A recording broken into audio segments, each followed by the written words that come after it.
Over the last few months, I have been constantly challenging various forms of authority while supporting our whānau at the mission. These authorities include DHBs, ACC, various government departments such as IRD, MSD, and its various divisions like WINS and Housing New Zealand. I frequently come away frustrated, exhausted, and very occasionally victorious. There are also occasions when they come to me for assistance, and in these circumstances, one has hope that they are not always authoritative, but are able to be both compassionate and empathetic. Nevertheless, these occasions are rare, to say the least. Even though today's Gospel was written over 2,000 years ago, Matthew speaks to us explicitly about the irresponsible use of authority. Authority as a concept can be used to mean the right to exercise power over given by the state, such as a form of government, judges, police officers, or by academic knowledge in an area where someone has expertise. Those in authority all over the world, in all facets of human life, need to be challenged. Their words and actions are not always right, nor appropriate for the innumerable situations that they face. Most of us appreciate some form of authority, as it allows an ordered society, and without it, society would be chaotic. Jesus is in the temple, itself symbolic of authority and power, primarily of God. In other words, the location of this story suggests that a major factor when it comes to determining authority is the connection as to when, where, and why it needs to be defined. The chief priests and elders are the social, economic, political, and religious elite, allied with and legitimated by Rome. It takes a brave person to challenge this lot. Authority is a loaded word. It bespeaks of power and control, and the chief priests and elders know this.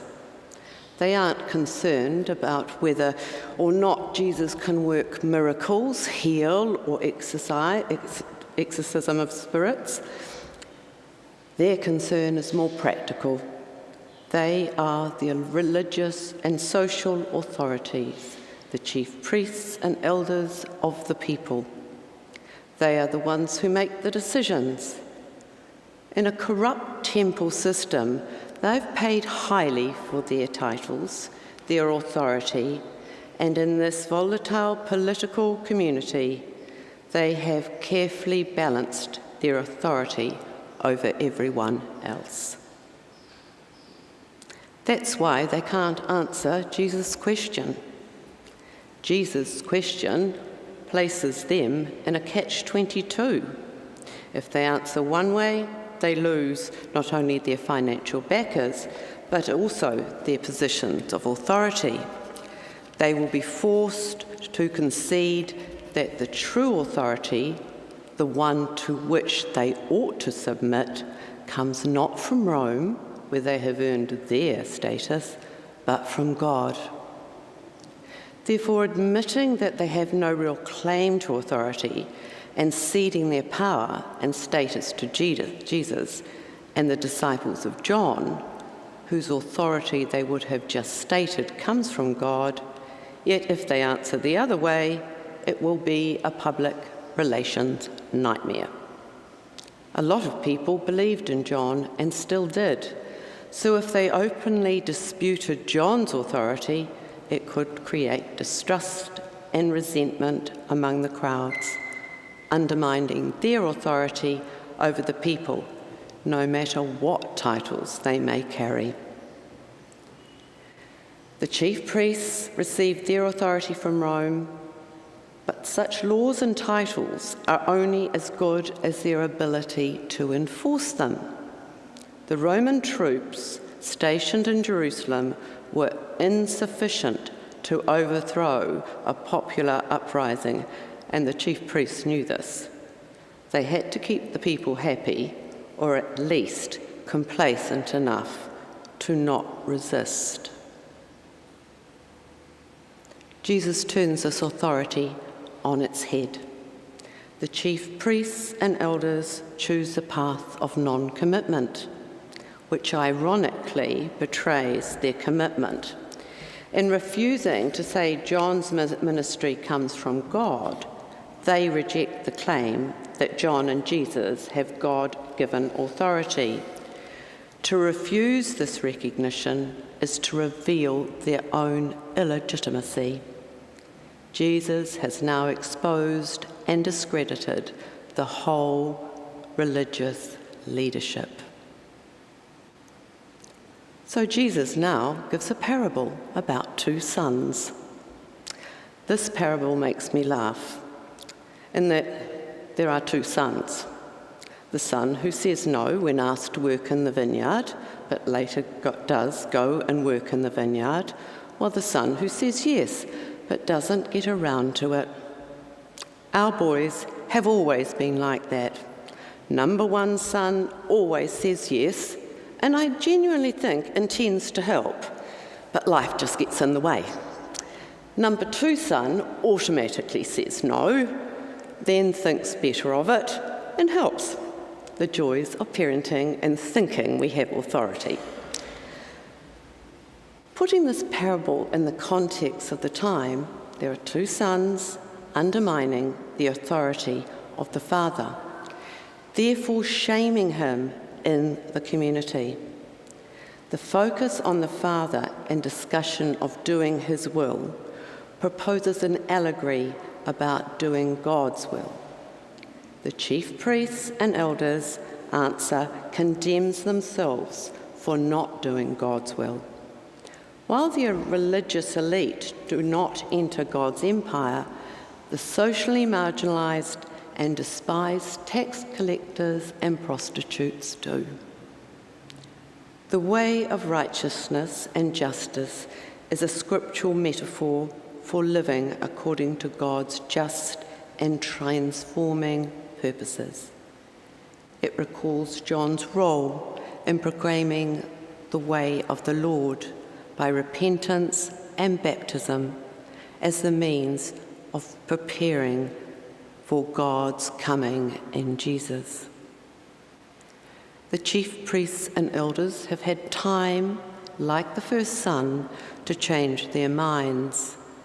The tax collectors and prostitutes are like the first son, saying no to God's will initially, but then repenting with the coming of John and then Jesus.